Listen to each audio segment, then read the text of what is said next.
You open this door with the key of reason. Beyond it is another dimension. A dimension of truth. A dimension of freedom. A dimension of joy. You're moving into the land of both the ideal and the real, of the possible and the actual. You've just crossed over into the capitalist corner. Where reason meets reality, welcome to the capitalist corner. Welcome, everybody, to the Capitalist Corner. Thank you very much for joining us on this Friday. And, of course, on Fridays, we take open questions from the audience, so feel free to ask. Also, feel free to give super chats and super stickers. We love those. And I have a great episode out right now on The Rational Egoist discussing need for approval and how to overcome that. But before we get to that, well, first of all, we have the lovely Persephone with us today. She is going to be here. But I want to discuss mission creep. Mission creep refers to a military mission gradually expanding beyond its original goals without clear authorization or strategy. So let's just take a look at some of the examples of mission creep. The Vietnam War, 1955 to 1975. Initial mission, military advisors sent to assist South Vietnam against communist insurgents. By 65, large-scale combat and eventually over 500,000 troops. The Korean War, initial mission was to defend South Korea after North Korea's invasion. After pushing North Korean forces back, the U.S. advanced into the north, aiming to reunify Korea. This brought the Chinese into it. In Lebanon, from 82 to 84, initially deployed as part of a peacekeeping force, eventually expanded to become involved in Lebanon's civil war dynamics. Somalia, initial mission, humanitarian relief and protection of food. Shipments during famine. Expansion, efforts shifted toward capturing warlord Mohammed Farah, ID'd, and stabilizing their politics. Afghanistan, initial mission, destroy al-Qaeda and remove the Taliban. Expansion, we had a counterinsurgency, long-scale occupation, and large-scale nation-building, 20 years. Iraq, initial mission, remove Saddam Hussein, get rid of his regime, and eliminate weapons of mass destruction. Ended up in an 8-year occupation, counterinsurgency, and then further expansion in 2014. So the point here is usually, it's not even sometimes, it's usually we end up with mission creep. So it got me thinking, well, what about the current war? What has been given for justifications for the current war? So I looked this up, and we have the timeline. The initial objective as of February 28, 2026, regime change, freedom for Iran. Trump saying this is the greatest chance to take back your country, take over your government. Trump said the main goal was freedom for the Iranian people. By March 2nd, we have 4 military objectives. We have destroy missile capabilities, destroy Iran's navy, prevent nuclear weapons, stop support for militant groups. On March 3rd and 4th, we have officials downplay regime change. They've walked back the regime change framing. As of March 5th, yesterday, we have under pressure for political clarity. Trump urged Iranian security forces to surrender. And he's also now said that he wants to be involved in choosing the next leader. And he's also said that he doesn't want it to be Pahlavi because whatever, he's an outsider. Now, it's not just Trump, of course. There are those who speak for him. So let's just take a listen at some of the things that are said. And 20 years of mission creep, 20 years of not having a clear objective, and 20 years of the United States trying to bring liberal democracy to Afghanistan. Iraq was a little bit shorter, but we were still in that country for nearly a decade with no clear mission, no clear definition. What's so different about this, Jesse, is that the president has clearly defined what he wants to accomplish. And there's just no way, I said this before the conflict started, I'll repeat it again, there's just no way that Donald Trump is going to allow this country to get into a multi-year conflict with no clear end in sight and no clear objective. What is different about President Trump, and it's frankly different about both Republicans and Democrats of the past, is that he's not going to let his country go to war unless there's a clearly defined objective. He's defined that objective as Iran cannot have a nuclear weapon and has to commit long term to never trying to rebuild their nuclear capability. It's pretty clear. It's pretty simple. And I think that means that we're not going to get into the problems that we've had with Iraq and Afghanistan. Okay, so we have a pretty simple goal. It's just to prevent Iran from getting a nuclear weapon. That's it, right? That's it. We're going to stop them. They cannot have a nuclear weapon. Okay. Operation with a very clear goal in mind. I haven't got a chance to see a lot of reporting. I don't understand what the confusion is. Let me explain it to you, and I'll do it once again as clearly as possible. Perhaps you'll report it that way. The United States is conducting an operation to eliminate the threat of Iran's short-range ballistic missiles and the threat posed by their Navy, particularly to naval assets. That is what it is focused on doing right now, and it's doing quite successfully. I'll leave it to the Pentagon and the Department of War to discuss the tactics behind that and the progress that's being made. That is the clear objective of this mission. The second question that's been asked is, why now? Okay. It's simple. It's just about nuclear weapons. It's about short-range missiles, and it's about the Navy. We got to destroy their short-range missiles and their Navy. What happened to just nuclear weapons? All right, well, let's see this here. We know this that is the another president person doesn't speaking. bluff. He moves on his own time. Everything that he has said, he's able to do. And I believe these will be very coordinated, direct strikes. Remember, our military is always in the position to give the president options. We knew this was a possibility, even though we're not into regime change. We're not. This isn't the Arab Spring like happened underneath Secretary Clinton. But this is the people of Iran standing up to a murderous regime. And if that leadership is going to kill their own people, the president said, we'll come to your rescue. But you just said you are for regime change here. No, I said I'm for the strikes. I didn't say, you said before that you're for taking out the regime. Yeah, absolutely, because they're the ones murdering their own people. That's different than regime change. The regime change is up to the Iranian people. We're not going actively to remove the regime. We're going after the people that are killing their own people, and that happens to be the regime. But just to be clear, you support taking out the supreme leader. If he's the one that's calling these airstrikes or the killings of his own people, then absolutely. Okay, but that would be regime change. At that point, the Iranian people have spoke. They want a regime change. It's obviously they want regime change. You see them. The president has warned them, do not kill your own people. He's gave them an opportunity. Right now, if the Supreme... Okay, so far we've had, it's just about nuclear weapons. It's actually about taking out their short-range ballistic missiles and their Navy, and we've heard no regime change. Let's see what we got here. Casualties that often happens in war. I don't know if this is technically a war. We didn't start this war, but under President Trump, we are finishing it. This isn't a war. We haven't declared war. The Secretary of Defense, who calls himself the Secretary of War, said today this is a war. We set the terms of this war, from start to finish. Nobody should classify this as war. It is combat operations. War is hell, and always will be. Strategic strikes are not war. Okay. It's war, it's not war. The goal is to stop them from getting nukes. The goal is to take out their Navy and short-range missiles. It's not about regime change. Well, it is about getting rid of the regime, but the Iranian people are going to get to choose their own government and their own leaders. Oh, well, wait a second. Trump wants to have a say in who their leader is.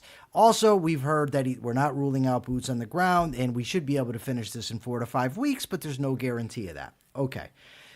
So I was arguing this morning with my friend Jim Valiant about this, and Jim wants to put this in the best light possible. He says to be charitable. There are ways to make these statements consistent. My response to Jim was that, look, we have the whole history of the country that tells us that these things accelerate beyond what they start at, that governments lie about what is happening. And we have the character of this particular president to tell us that I don't owe him to give him the most charitable interpretation possible. So now you can see Jim in the comments here with the straw man. He says removing unacceptable leaders is not the same thing as foisting a specific government on the country. But that's not what I claimed, and that's not what's being said. What's being said was it's not about regime change, but then it is about regime change because they wanted to take out the leadership. And then they said, we're going to let you pick your own leaders. And then Trump says, well, I have to be involved in it. And he also ruled out the guy that a lot of the people in Iran want, the Shah's kid, Pahlavi. These are inconsistent statements, and you can't square them. You can't square over and over, this is war, this is not war. And by the way, the guy who was out there saying no regime change is the guy that is now being put at the head of the Department of Homeland Security after getting rid of, what's her name? The dog killer there, Kristi Noem. Rayce Jacobson said Alan Journal said on a recent New Ideal episode that a congressional approval at this point would force the issue of a definitive objective and win condition of the war. Okay. I don't know. I mean, look, he, I guess, is a historian, but I don't know how so many people are so confident in predictions about such an unpredictable state of affairs. The stuff that I've read, the people that I've looked into, and I've by no means all of it, say it's very basically it's unpredictable. It's not likely to turn out well, but yet we have a lot of optimism. I'm old enough to remember a lot of optimism in 2001. In 2003, the Iraqis are going to greet us in the streets. They're going to be hugging us. They're going to be so happy. It's going to be great. But that's not what happened. Right? To not be concerned with mission creep, to not be concerned with the inconsistencies coming out of this administration and their allies is naivety. We cannot allow our desire for justice for the Iranian regime to override everything else. All the evidence that we have about Donald Trump, about the unconstitutionality of the war, the changing goals that they're putting out there, whether it's a war, it's not a war. These people are not competent, they're not good character, and they're not consistent. And to just ignore that because I ran bad, I'm sorry, no. And here's the thing. I remember there was a lot of the folks, Jim's not one of them, a lot of the folks who, for instance, I've been arguing that immigration laws are unconstitutional since I've been out of prison, since I've been on the air. The people who are pro-immigration have not once said to me, I shouldn't be worried about the Constitution. The Constitution's not relevant. That's not a principle. That's an antiquated doctrine. You're putting that above reality. Not one time. Some of those same people now, though, when I say the war is unconstitutional, and by the way, the ignoring of the Constitution when it comes to immigration is older than maybe not. I don't know. They're both pretty old, ignoring it. But they've both been accepted through legislation that you can have immigration laws and that you can have the executive go to war. But I've been consistent. And it seems to me that what has happened is that there's some people who allowed their hatred of the left to have them come out in support of Trump. And now we have some people whose hatred of Iran has caused them to basically disregard the United States Constitution and the principles that are the bedrock of a free society.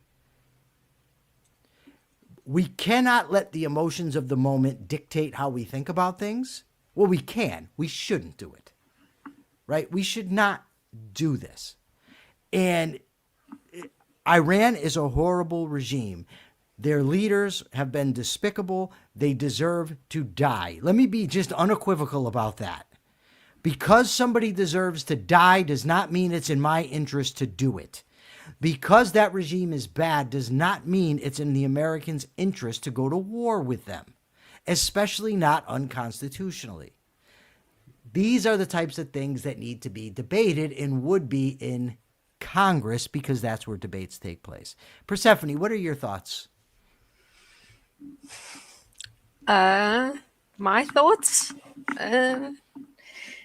Everything seems very emotionally charged at the moment. My dog just cried.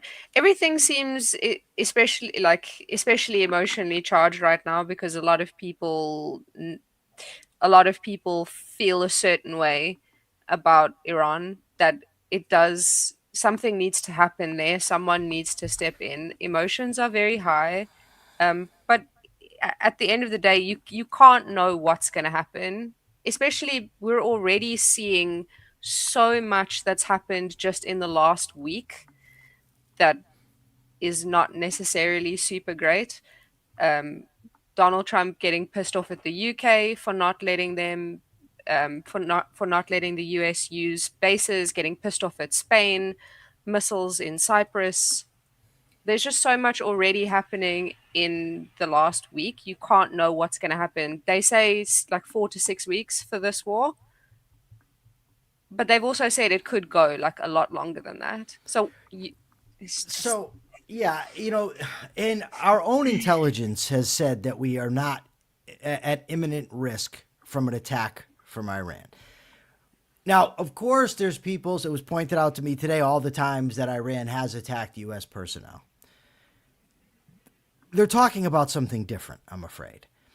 When they're saying that Iran, we're not at risk of attack from Iran, they're talking about the United States, that our country, the 50 states, are not at risk of imminent attack from Iran. Of course, people overseas are at risk. It's not good, but it's different than saying we need to go to war to protect the country. And, if you look at the attacks on Americans from Iran, they were in Iraq during the war. They were in Beirut. That's where the majority of people have been killed. Now, if somebody was to say at that time that, look, they've attacked us, we should go to war, I'd say, okay, I'm all for it. Let's do it. But you'd still need a plan of some sort. You still have to know what the result is. The analogies that I hear in relation to, well, they didn't have a plan for Japan, and you're talking about a much different dynamic. Japan killed, I think, over 2,000 people. Persephone, can you find that out for me? At Pearl Harbor. They killed a lot of people in a direct military strike on the United States, in the United States. Hitler was on the march across Europe and declared war against us. 2,400 Americans killed during Pearl Harbor. Say that again? How many? 2,400. And 1,200 people wounded. Akira Felix, Hawaii is American territory. Oh, maybe it wasn't at the time. But it was still a U.S. base. I mean, it was. But you might be right about that. I'm not sure if I don't know when. When did Hawaii become a state? Do you know, Persephone? Find that out for me. But the broader point is, it was a direct military attack that killed 2,000 people. And it was a country that was declaring war on us. Another country declared war on us. Hitler was marching across Europe. I mean, it's not the same thing as attacking a regime that has not led a military strike against our homeland, is not marching anywhere. In 47 years, depending how you calculate it, they killed anywhere between 900 and something to 1,500 people. The majority of those were during a peacekeeping operation in Beirut and a war in Iraq. And then, of course, they hit the Khobar Towers in Saudi Arabia. None of that indicates they're a threat to the American homeland. Is it worthy of response? In terms of justice, yes. Does that mean it's in America's interest to go to war? No, not necessarily. That case needs to be made. Is it worth the time and effort it's going to take? Is it worth the money? Is it worth the American soldiers that may get killed in this? I mean, there's more to consider than just, well, they're bad and they should be taken out. Can it be done effectively? What's going to follow? Are we going to have to do this again in 2, 3, 4, 5 years? How much of a threat are they actually? And other than bringing up all the bad things Iran has done and does, I'm not seeing that they're this overwhelming threat to the United States that justifies going to war with them. It may be, but make the case. And a lot of the arguments that I've heard, I'm sorry, they're not good. They're really not. So I would like to see them come out and make the argument. I can be convinced if there's a declaration of war and the case is made, I'm wide open to being convinced. I wholeheartedly believe that Iran is an evil regime. I wholeheartedly agree they deserve to die. I wholeheartedly agree that they have attacked Americans and American interests abroad. But you have to prove that they are a threat now to us. That would convince me. Is it in our interest to go to war with them? That's the argument I need to hear. And, it's important. And like I said, I can be convinced. So the case should be made. Go ahead. Hawaii was made a state after Pearl Harbor. Okay. So it wasn't a state, but was it American territory? I'm just curious about that. Like Guam, for instance? No, I don't think so. But the bases would have been American. It was the USS Arizona, and then a bunch of ships were destroyed as well. Okay, I got it. All right. They were American bases, Ian Gilmore. Thank you. My ultimate point is simply that the analogies to World War II are not accurate. They're not good. And we need to have this thing debated amongst the American people and debated in Congress. It should not be done unilaterally by a president. My position on the Iranian government is that they're evil, they're bad, but I need to be convinced it's in our interest to go to war with them. Race, you're talking about this. I would be happy to discuss or debate this with Razi at any time.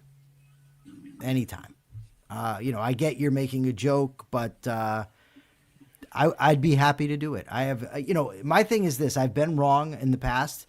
You can prove me wrong. But when I think I'm right, I'm willing to defend my view in debate with virtually anybody. And if I lose and I'm proven wrong, so be it. Then I'll change my mind. That's my take on that. I wonder if there's any. I don't know exactly, Ian Gilmore. I'm sorry, I don't know exactly what you're disagreeing with me on because I'm just reading it. I don't know. I haven't seen any questions yet. There's no questions and there's no money. Terrible. Okay, so he says, Akira Felix, here's a question. If we went after Japan for 2,000, why wouldn't we go after Iran for 1,500? Okay, first of all, the 2,000 was all at once. It was a direct military strike. And we immediately responded. And we also got a declaration of war from Congress, and the Germans waged war against us, and Hitler was marching across Europe. In the case of Iran, you have 1,500 killed over a span of 47 years, and 1,500 may be a high count. A lot of these had to do with killing American soldiers in Iraq and Beirut, which is terrible. I mean, it's a horrible, horrible thing. But you're going back in the case of Beirut, 43 years, and in the case of Iraq, you're going back 15 years. I get they've done things since then, but the question is, does that, in the case of Japan and Germany, it was existential. We needed to take them out at that point because otherwise they were going to take us out. That's not the case with Iran. It's not a simple matter of taking, okay, this is a certain amount of people that they're killing, and this is the amount that justifies it.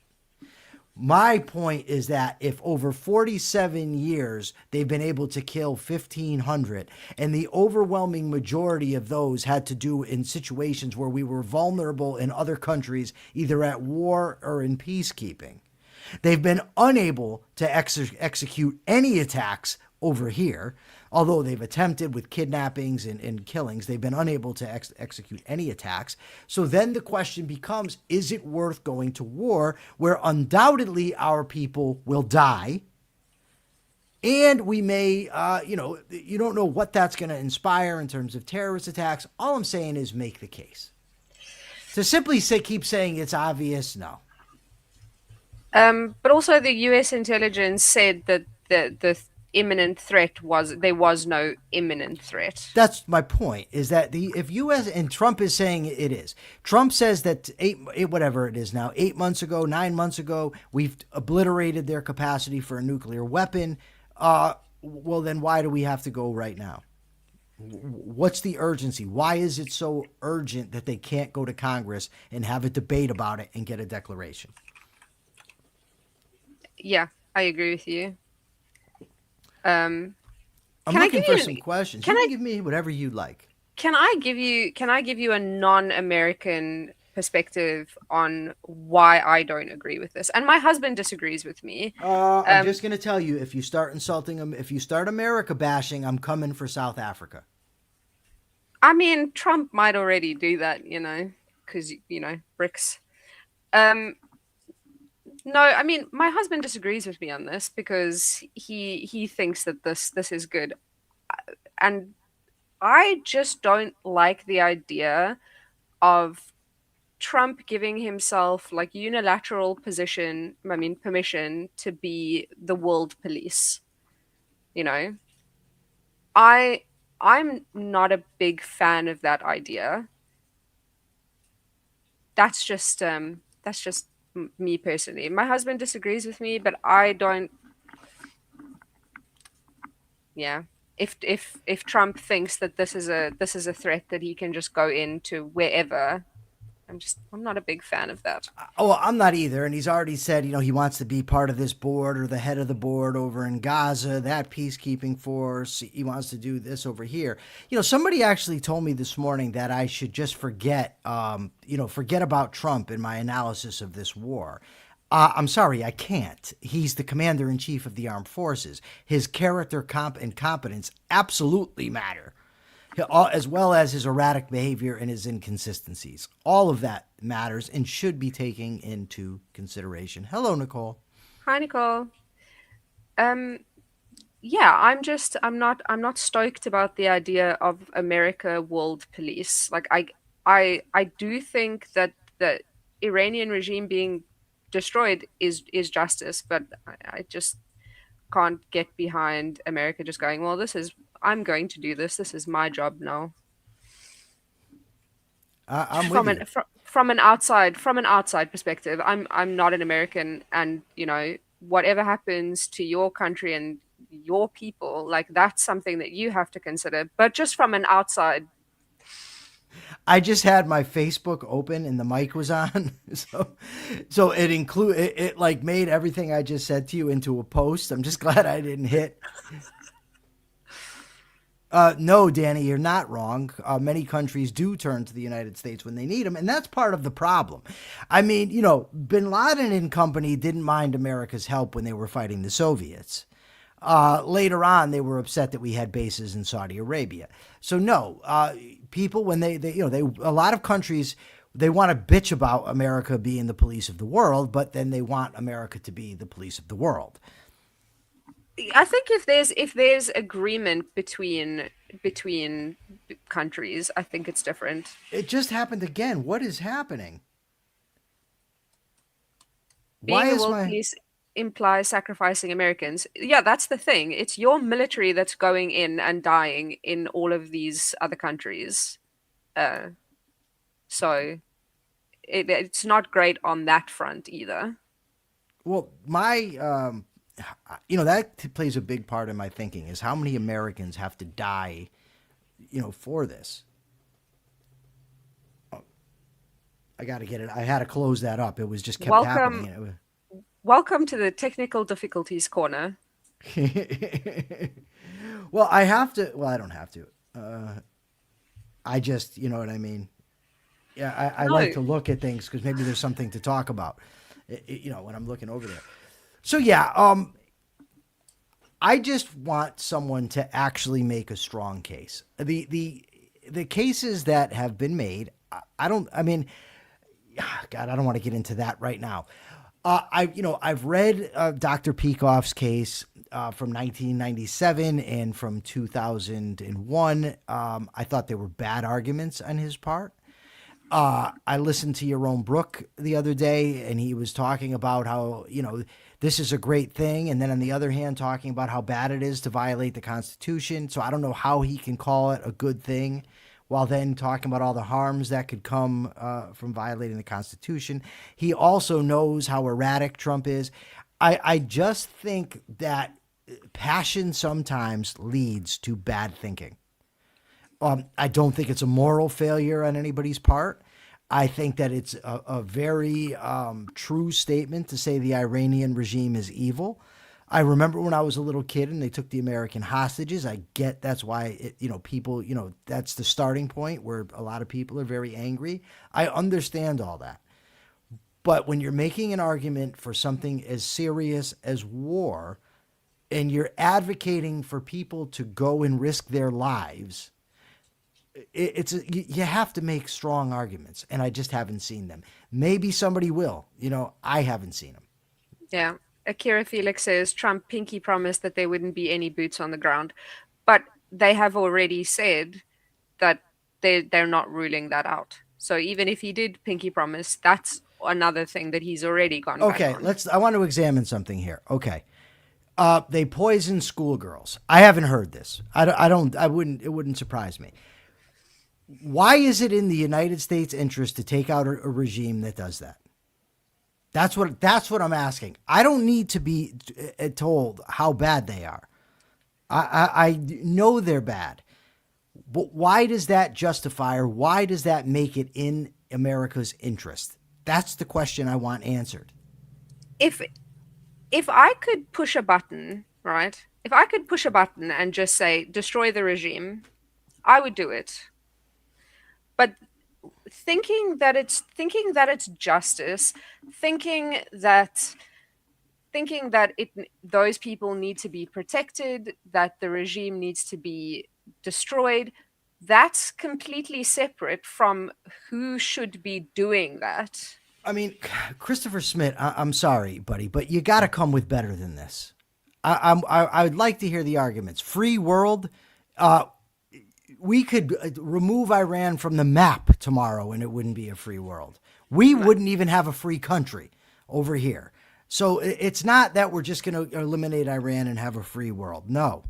Because if you go by that argument, if you go by the free world argument, then who else is going to be attacked? Is it going to be Russia? Is it going to be China? Is it going to be South Africa? Because we're allied with Russia and China, basically. We're part of BRICS. Is it going to be us?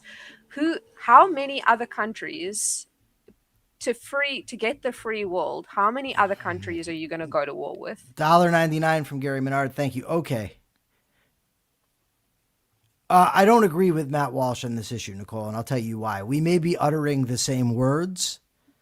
That doesn't mean that we agree, because his reasons are probably vastly different, and maybe he doesn't even think this. Yeah, that was a great thing that we discussed on Everyday Ethics. I've lost what I wanted to see now. I got to back up. Okay. Christopher Smith says for the advance of the free world. Okay, then I need to see the case made that taking out Iran is going to advance the free world and how that is in our interest to do. It's not a simple matter of subtraction, right? You take out these evil people and you end up with more freedom. Something's going to take its place. There's going to be reverberations around. How do you know that that's going to be in the cause of freedom? Actually, a lot of the time, war leads to less freedom, not more. So you may end up with a situation where Iran ends up freer, we end up less free.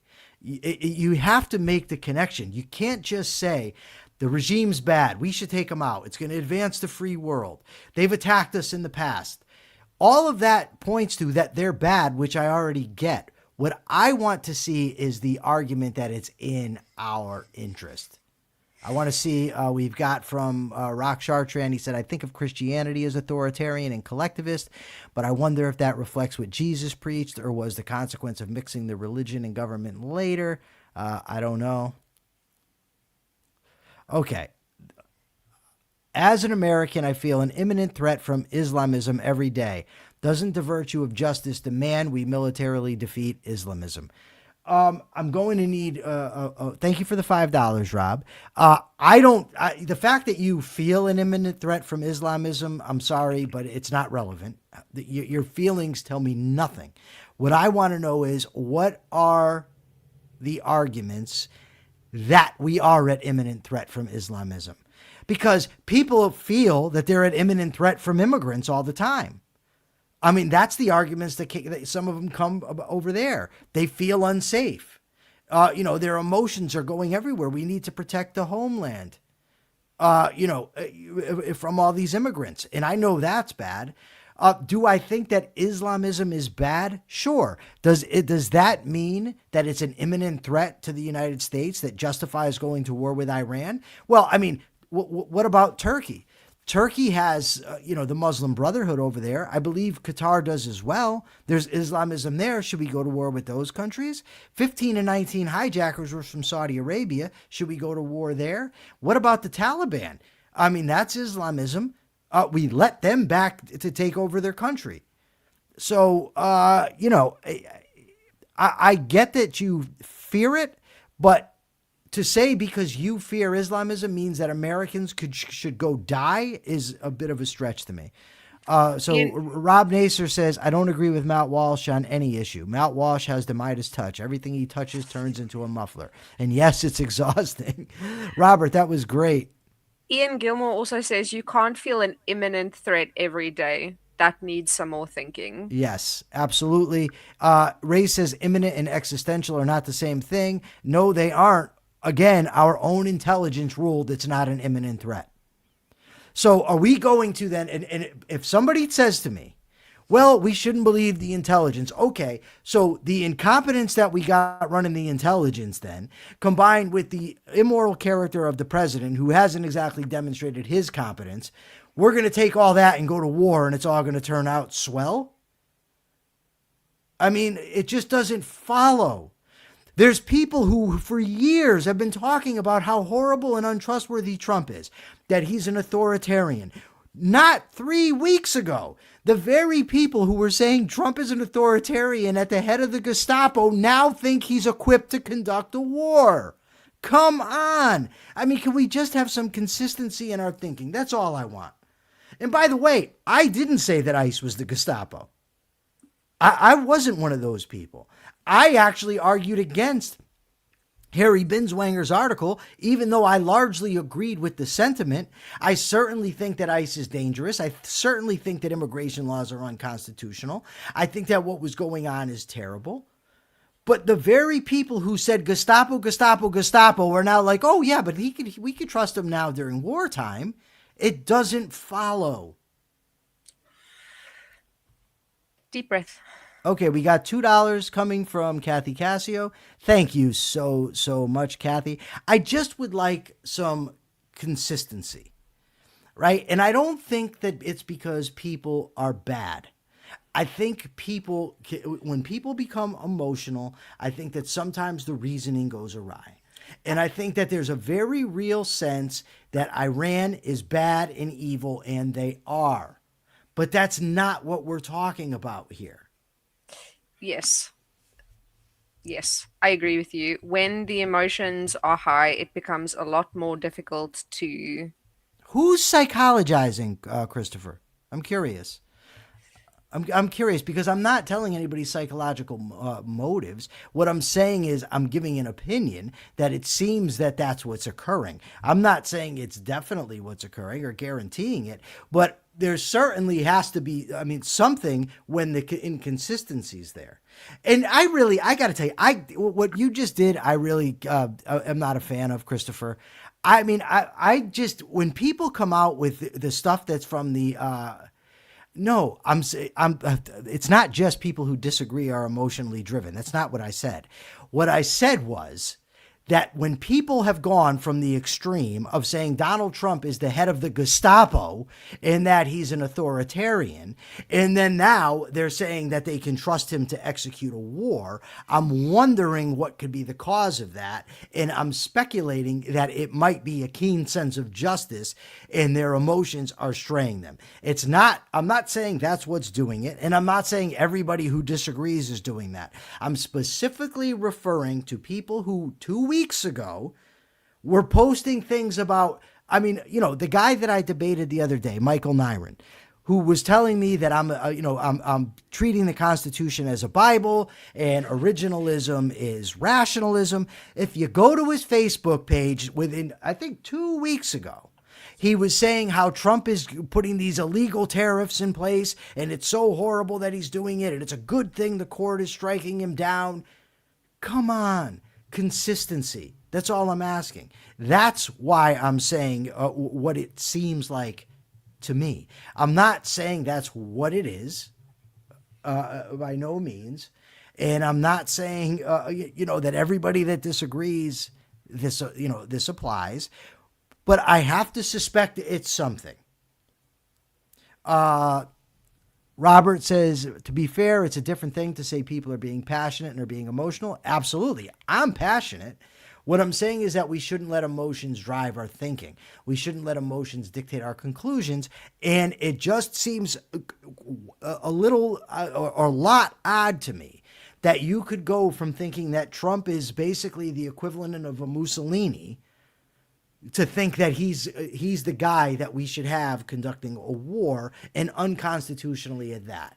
I think that it's a little strange when people were touting the unlawfulness of his conduct 2 weeks ago, but now are telling me when I refer to the fundamental law of the land that I'm treating it like a religious document. That's what I'm saying. I wish he would stop wiping his feet with the Constitution too, Kathy, but he wasn't the first. Should the threat of force by a government against another country be treated as an act of force? Sure. If it's legitimate, if it's really going to happen, that's what we need to really assess. Is it legitimate? How serious is it? What's going to be the cost of doing something about it? I mean, right now, if you found out, for instance, that Liechtenstein had a very serious beef with the United States and they wanted to use military force, should we go invade Liechtenstein? I mean, would that be a big enough threat to us? I don't think so. I mean, I'm using the extreme example because we just, we need to be able to think through things. So yes, a legitimate threat from another country should be taken seriously and could serve as the justification for war. But the case would have to be made. There's a question from Mr. Deagle, which is off topic. A lot of bad. Right. Go ahead. I mean, unless you want to continue talking about this, in which case, by all means, continue. But Mr. Deagle says a lot of bad people turn towards religion and they are supposedly better. In your experience from prison, are they actually better off? I just want to comment, Joseph Collard. I'll answer that in a second. Joseph Collard says, Michael, I watched Mark on ARC UK make a very convincing case for American Capitalist Party position. I saw it also, and I thought Mark did phenomenally. So this is a complicated question. In general, no. I think that religion can serve as a mask, but you will see that people end up in religion acting out the same criminal tendencies that they did before they found religion. I'm very careful with categorical statements like, no, it can never work, because then you find one guy for whom it worked. And I don't know what other work that person's done in addition to his religious conversion. But I will say, in my experience, and the data show, that religion has a very poor record when it comes to reforming offenders. That's it. Nothing to add there. No. Okay.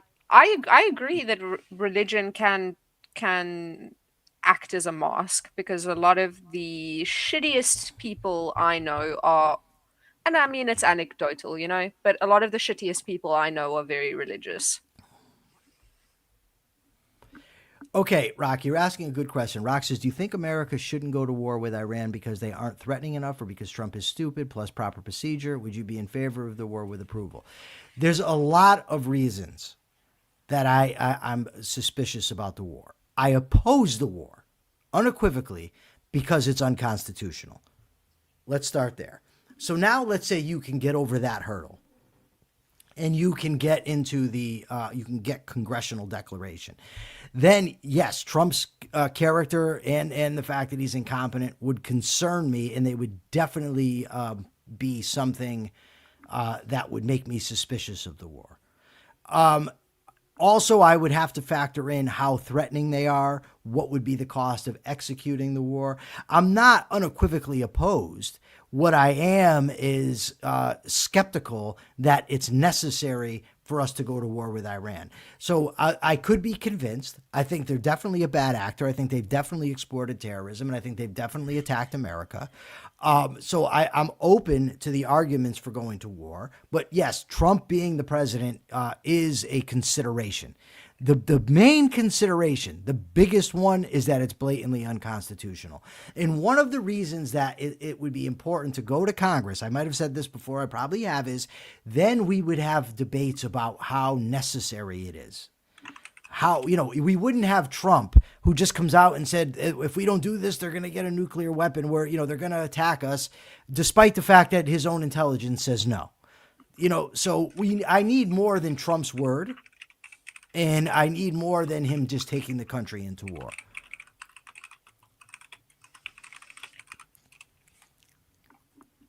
Mr. Deagle says, I think that government should act on principle. If a country threatens USA, they should be defeated as an example to other countries, even if they are not a big threat. Well, if, again, to Persephone's point, if all I have to do is this, then sure. But the question is, there's two sides to this ledger. At what cost? You can't, listen, people are going to die. Americans are going to die. So just to be, we should just do it, take them out. Yeah. But it's not that simple.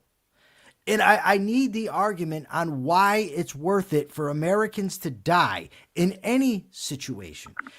There's situations where it's absolutely necessary. Absolutely. If I were free during 9/11, I would have signed up for the war in a second. I was dying in prison because I could do nothing. We were attacked. It was a direct attack by an enemy that was continually trying to attack us. But in any circumstances, it's not just about whether a country says they don't like America or they'd like to kill Americans. There's more to it than that. That goes into the calculation. Kira wants to know, hold on. Will the debate with Bernstein include the war? It may. It's going to depend if he brings it up. I think it would be a mistake for him to bring it up, quite frankly, but he may. I don't ultimately know. As far as I know, I believe that the proposition will be Trump is a flawed hero and that he's going to defend. I don't know exactly when. It's either going to happen this coming week or the following week. I'm hoping for this week. Christopher Smith says Islamic terrorists. I don't know. I don't know where that's coming. I don't know what that's in relevance to or reference to. Can I just reiterate something? Yeah. Saying that the Iranian regime needs to be destroyed. Yeah. That's one position. And I wholeheartedly believe that. And again, if I could push a button today and have that happen, I would do that. That is completely different from saying that America has to be the one to do it. Those are two very different things. And I feel like a lot of people are sort of conflating the two and saying, because I want this to happen, it's fine that America is the one that has to do it. But I don't as an outsider, as a person who is not American, I don't know why it is America that has to do it. And they are two different things in my mind.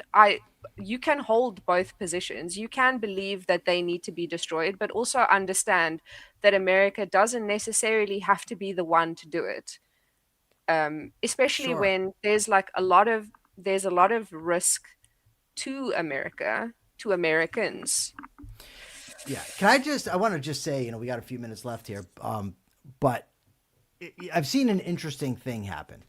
As the talking points come forward, or as the debate propositions come forward in this. And it started off where it was, you can't, handcuff the country from going to war by the Constitution. This has to be done. It doesn't matter if it's constitutional. But then I see a lot of arguments now coming out. No, actually, it is constitutional. And they're all bad arguments. All of them that I've seen are bad arguments. And when I'm talking about a bad argument, right, I can disagree with somebody's ultimate conclusion, but understand they're making a good argument. The arguments for this war, as is, have been bad. They're not good arguments. They really, really aren't. Rock Chartrand wants to know, what alternative to war would you propose? I view them as uncompromising terrorists, so negotiating or deal hunting or compromise doesn't seem good. Those also aren't the only alternatives. I mean, Israel could have done it themselves because it's far more in their interest, I believe, than it is in ours. We could have actually gotten the declaration of war. There's other things. The point is just, is the war in our interest? Akira Felix says, some of those arguments are the worst I've seen in my life. I agree. They're bad arguments. What if the president proposed war to the Congress demurred? If he had initiated war in Iran, then said he would resign the presidency? No, I wouldn't approve of that at all. I find that I've seen this a lot, this argument. Well, if the Congress won't do its job, the Congress's job is not to bend to the will of the president. The Congress's job is to assess the evidence and act accordingly. So if the Congress doesn't declare war, the president ought not to do it. Now, we may say, well, but the Iranians are bad. Okay, but if he does it to attack Greenland, then what are you going to say? And then we're at the point where the president is unchained, which he largely is now. So what do? Do we give them each different war? We have to give us a moral argument based on a morality that 90-something% of the country doesn't agree with? But we're going to sit there and make the moral argument for each special case? We were opposed to when he did this with immigration. When he acted unlawfully with immigration, we were opposed to it. When he acted unlawfully in regard to Venezuela, we were opposed to it. When he acts unlawfully to Iran, we should oppose it too. He's the president. He is the president. He took an oath of office, and he ought to maintain it. He ought to uphold it. With all of this, to me it feels very much like people are going, well, if no one else will step up to destroy Iran, then I have to. Then we have to. America has to. That's what it feels like to me. If no one else will do it, then I have to. Yes. Which I don't think is really the right attitude either. But again, that's just me. No, Akira Felix says, if Congress refuses to do its damn job, you vote them out. I agree. And if the people don't want that, then the people don't want it. I mean, someone said that to me today. They asked me the question, well, if Congress won't do what's right, shouldn't the president do it? Well, if people are unhappy with their representatives, they should vote them out. Yeah, I'm not losing any sleep, Rock, because Khamenei is dead. Believe me, I don't care. I care about my freedom. I care about my country, and I care about the principles that we're supposed to be operating under. That's what I care about. I don't give a damn about the Iranian regime. That doesn't even factor into my thinking. That poor them. I don't care if they get taken out. I really don't. But again, it's demonstrating this sort of collapse of two separate ideas, that it is justice, but also that it's not your job. Right. And again, I'm not wholeheartedly saying that America shouldn't do it if there was a declaration. I'm saying I first want to hear the debates in Congress. If I'm convinced and there's a declaration, I would approve. And I could be convinced, depending on what's said. But I'll tell you what, if you know, if Trump comes in and starts lying and equivocating, if he's got the same people in place and they're doing the same thing, if his intelligence says, well, actually, Iran's not really that big of a threat to us, and then they, on top of that, they say you're liable to lose 10,000 Americans if you do this, I'd still be opposed. I just need to hear what the evidence is, and I need to hear it from someone besides Donald Trump. That's for sure. If the war stays between Iran and Israel, should America help them like with Ukraine, but better? I'm not a guy that wants to go getting involved in foreign adventures. I'm just not. I don't like it. I don't think it's a good idea. I think that the United States has to worry about the interest of the United States.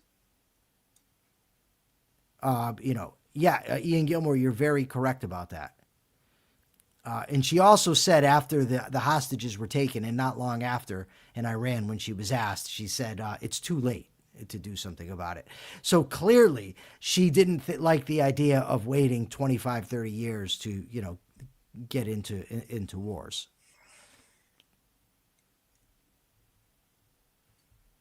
Well, that's true too, Akira. A lot of libertarians do side with America's enemies, and that is terrible. Yes, the U.S. has global interest, and if you prove that something's in our interest, I'd say okay, but that has to be done. It may be, it might not be, Rock. You'd have to present the case. I need the argument. I need to hear the reasons. And like I said, look, if somebody out there wants to take up Leonard Peikoff's arguments that he put forward in his papers and have a debate about it, by all means. I mean, if somebody reads those arguments and thinks they're strong, let's have at it. Yeah. I have not listened to 20 years of ARI podcasts, so I don't know what their arguments are. They may have strong arguments that I'm not aware of, and I could be convinced. But I will say this, the arguments that I've seen online, the arguments that I've read from Leonard Peikoff, and the arguments that I've seen from Yaron Brook, these are not good arguments. No, Christopher Smith, I was not suggesting you need Peikoff to do it. I was saying those are the arguments that I've seen, and that's why I'd be willing to argue against them. Yeah. At the end of the day, you're not dead set in you're not like, this is what I believe and I won't be swayed. You just need to hear a good argument. I won't be swayed about the Constitution. No, I won't be swayed about. But about the war? Sure. About the war? Sure. I could be swayed. It's a bad regime. They clearly have bad intentions.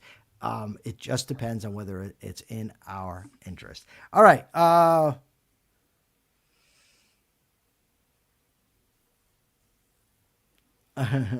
Good point, Akira. That's what needs to be proven. It needs to be proven, not stated.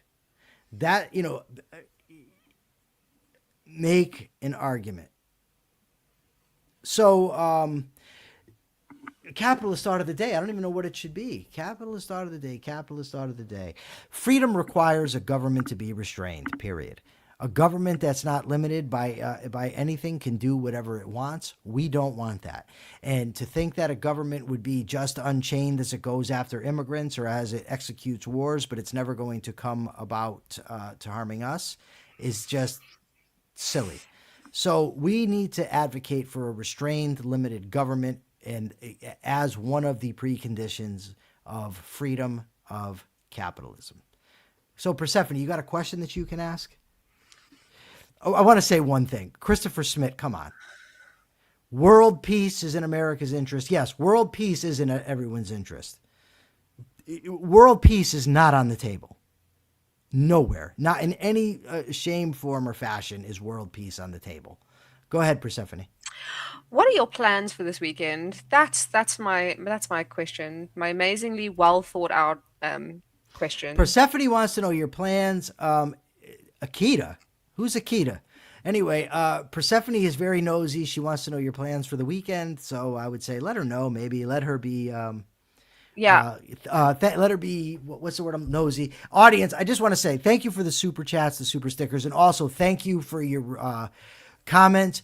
Thank you for your respectful disagreement. I think disagreement is important to state. I'm fine with it. I think it's great to have disagreement, and you've all been very respectful in your disagreement, and I respect that very, very much. Until Monday, check your premises.